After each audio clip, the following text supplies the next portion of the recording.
Olá, bom dia, Deus te abençoe, abençoe a tua casa nesta terça-feira, dia 6 de fevereiro. Louvado seja o Senhor por esta manhã. Este é o dia que o Senhor fez, nele nós vamos nos alegrar. Que Deus te abençoe, abençoe a tua casa com toda sorte de bênçãos, em nome de Jesus Cristo.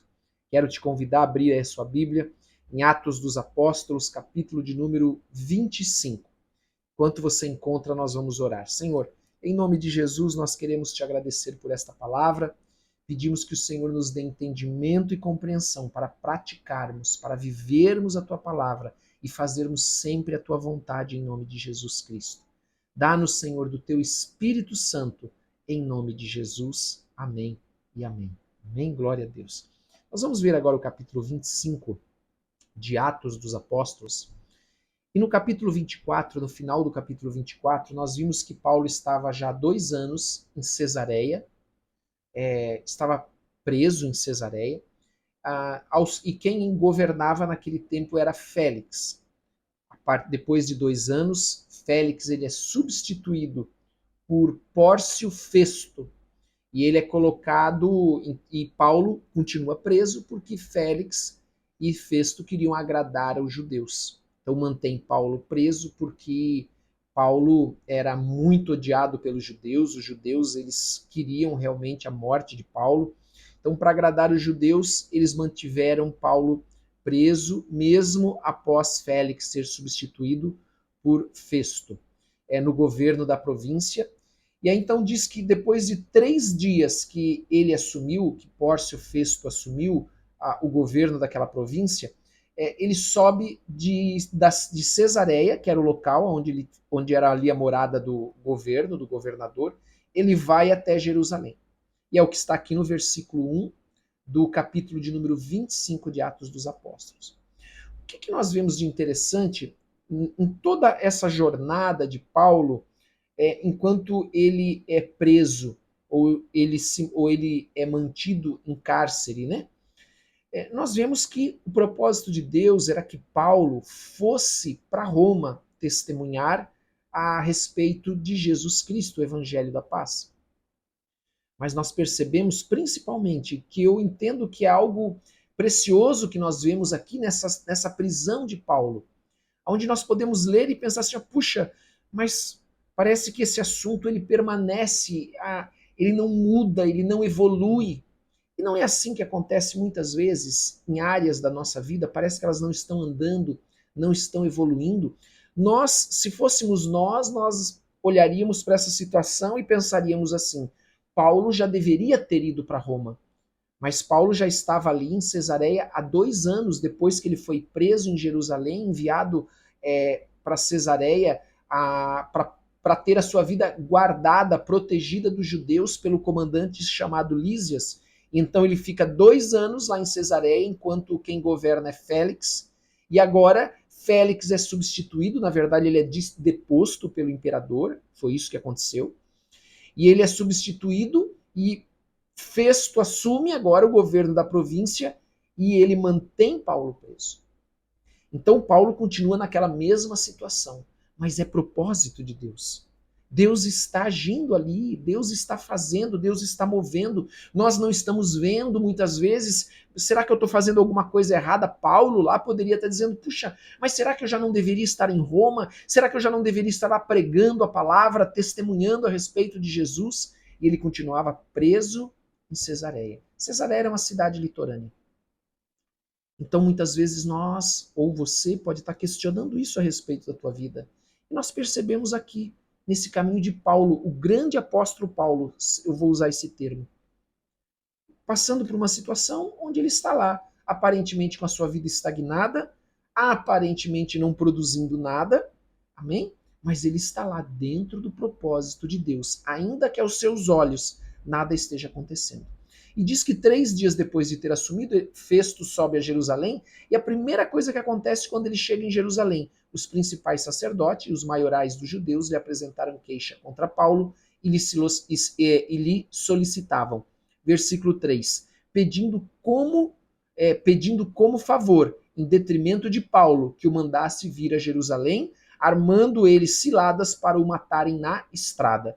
Então esse era o propósito dos judeus, que Paulo saísse de Cesareia, fosse levado para Jerusalém para ser julgado, e nesse caminho ele seria morto. Enquanto isso, Paulo permanece preso em Cesareia. Festo, porém, respondeu achar-se Paulo detido em Cesareia e que ele mesmo, muito em breve, partiria para lá. Portanto, disse ele: os que dentre vós estiverem habilitados, que desçam comigo e, havendo contra este homem qualquer crime, acusem-no. Então ele está dizendo assim: olha, não vai dar para fazer isso agora como vocês querem. Mas se vocês quiserem, venham comigo e vão lá acusá-lo e eu vou trazê-lo para que seja acusado. Em Cesareia, né? Vai lá colocar ele diante de um julgamento. E não se demorando entre eles mais do que 8 ou 10 dias, desceu para Cesareia. E no dia seguinte, assentando-se no tribunal, ordenou que Paulo fosse trazido. Comparecendo este, rodearam os judeus que haviam descido de Jerusalém, trazendo muitas e graves acusações contra ele, as quais, entretanto, não podiam provar. Então, assim como Jesus foi acusado sem prova, não podiam provar aquilo que estavam acusando, ainda que tivessem levantado falsas testemunhas para acusar Jesus, nada se estabeleceu, porque eram testemunhas falsas. E a mesma coisa aconteceu aqui com Paulo. Versículo 8, Paulo, porém, defendendo-se, proferiu as seguintes palavras: nenhum pecado cometi contra a lei dos judeus, nem contra o templo, nem contra César. Ou seja, eram as acusações deles, que ele havia se rebelado contra o Império Romano, havia se rebelado contra a lei de Deus e havia se rebelado contra o próprio povo judeu, blasfemando a respeito de Moisés. Então, Festo, querendo assegurar o apoio dos judeus, respondeu a Paulo. Olha o que então Festo propõe a Paulo, já que aqueles que acusaram Paulo nada puderam provar, e Paulo se diz inocente a esse respeito. Então, Festo, que é o que está governando aquela província, diz, querendo assegurar o apoio dos judeus, veja que a política aqui, né, nesse assunto, respondeu a Paulo: queres tu subir a Jerusalém e ser ali julgado por mim a respeito destas coisas?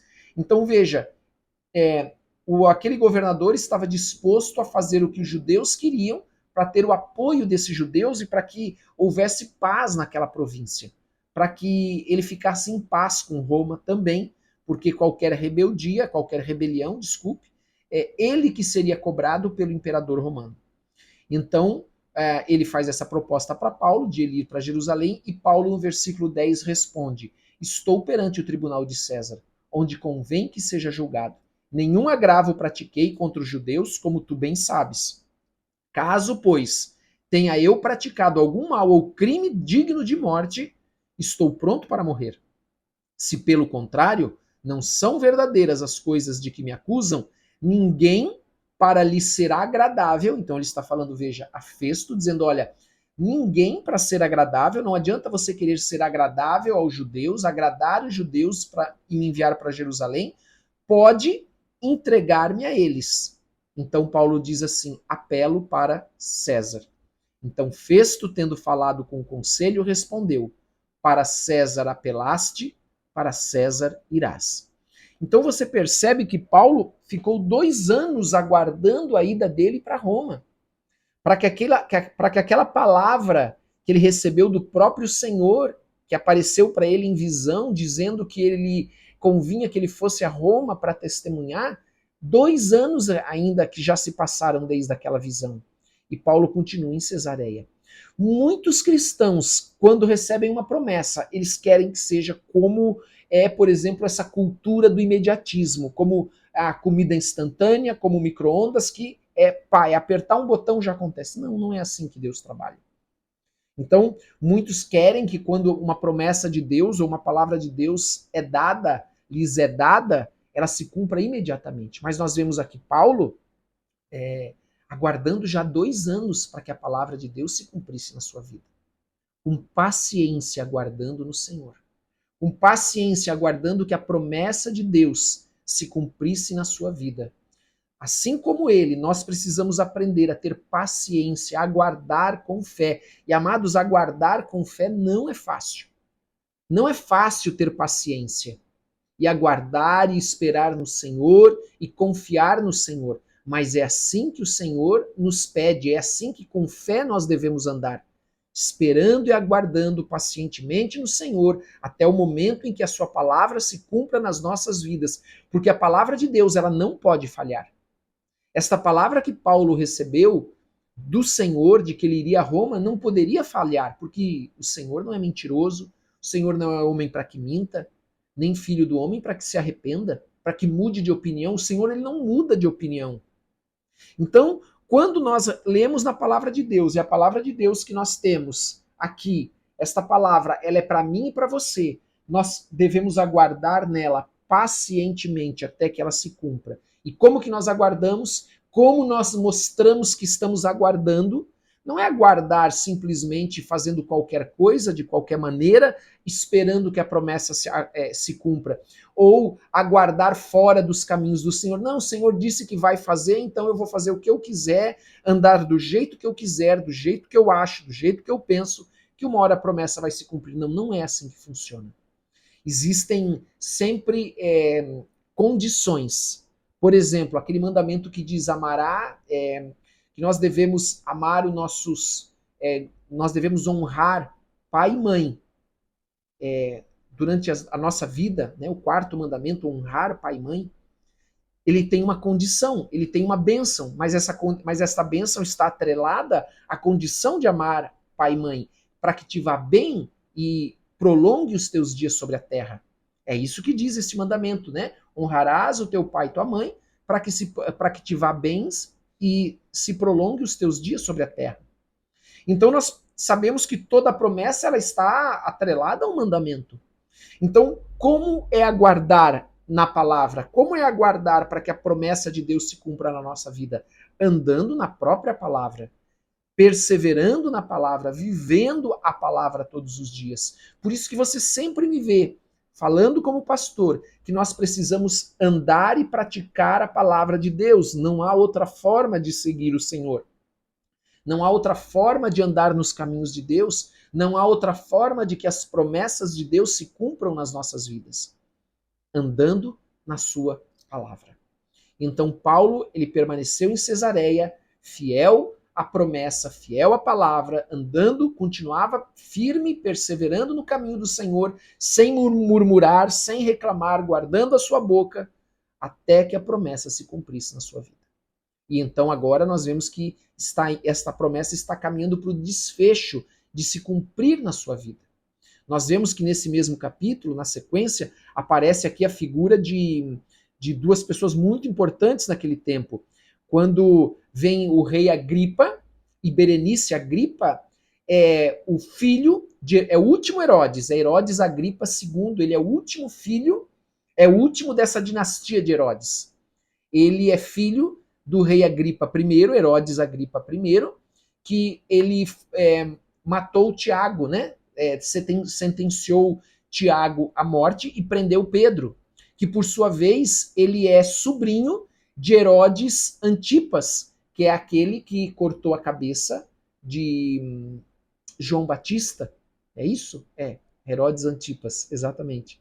Que cortou a cabeça de João Batista e que por sua vez é filho de Herodes o Grande, que é aquele que ordenou que as crianças fossem mortas quando do nascimento de Jesus.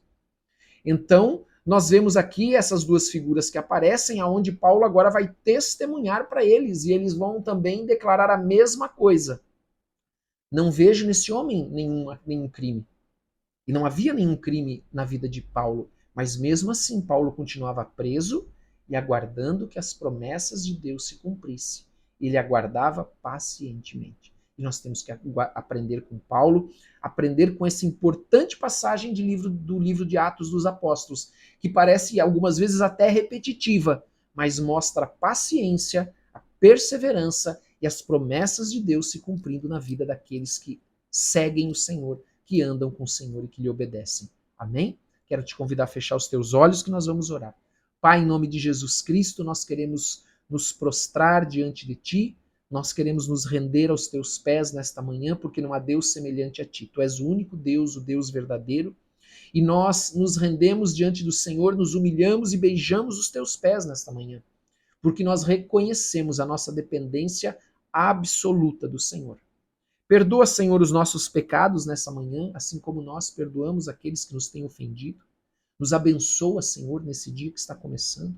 Abençoa as nossas famílias, as nossas vidas e famílias. Nós queremos levantar um clamor ao Senhor nesta manhã, pelas famílias, por aqueles que estão enfermos, para que o Senhor venha curar as famílias, o Senhor venha curar os doentes, o Senhor venha restaurar, reconciliar as famílias, restaurar, Senhor, aqueles que estão, Senhor, doentes, sofrendo nesse momento, Senhor. E nós queremos, na autoridade e no poder do nome de Jesus Cristo, declarar este nome, o nome de Jesus, sobre cada um, sobre cada família, para que haja cura em nome de Jesus, para que haja restauração, reconciliação, paz, saúde em nome de Jesus Cristo.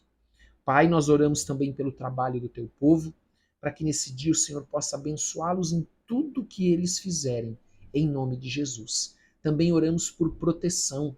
Cobre as nossas vidas e da nossa casa com o sangue de Jesus e dá ordem aos teus anjos para nos proteger e nos guardar de todo mal, nos conduzir em segurança, protegidos pelo Senhor, em nome de Jesus. E nós pedimos, Senhor, corta toda língua mentirosa e que toda arma forjada contra nós não prevaleça, mas caia por terra, em nome de Jesus. Abençoa-nos, Senhor. Nós levantamos um clamor diante do Senhor. Apresentamos no teu altar de graça, de misericórdia, cada um, cada família aqui representada, para que o Senhor olhe para nós e nos abençoe. Precisamos de ti, Senhor. Em nome de Jesus, amém e amém. Amém? Glória a Deus. Que Deus te abençoe nesse dia. Não esqueça, por gentileza, de dar like. Não esqueça que o meu WhatsApp está nos comentários, na descrição desse vídeo. E também compartilhe com quem você ama e coloque nos comentários o teu pedido de oração. Nós oramos por todos em nome de Jesus. Amém? Que Deus te abençoe. Tenha um ótimo dia em nome de Jesus Cristo. Um forte abraço para todos vocês.